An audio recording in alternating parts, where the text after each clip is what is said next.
Nice to see you. Good to see you. Starting a long day on the trail at a diner in Berlin, Phil Scott found plenty of fans. I think he's a real straight shooter, nice guy. This is his hometown. Scott moves easily through the place, heading back to thank the kitchen staff. How are you? How are you? Nice to see you. Hi there.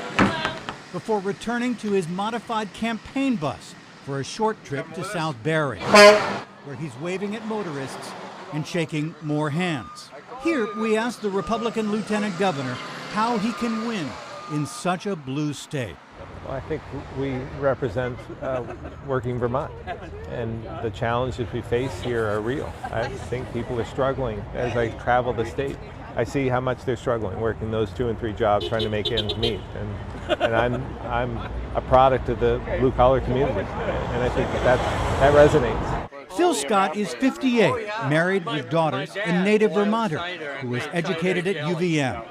He drives race cars for fun and built a family construction business before winning a seat in the state Senate from Washington County and later 3 terms as lieutenant governor. But this campaign, he says, is different from all the rest, thanks to millions of dollars spent by outside groups trying to sway the race. Some of the ads and the interest that taken outside of the state on a national basis, trying to make sure that I'm not successful. I think that surprised me the most. 2 very different choices for Vermont's next governor.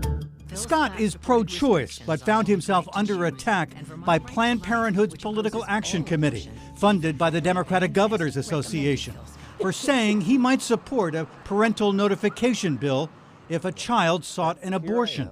I'm a pro-choice Republican, and they seek to demonize me. He had wanted to keep the focus on improving the economy, holding down taxes and fees and spending, and on his plan to modernize state government.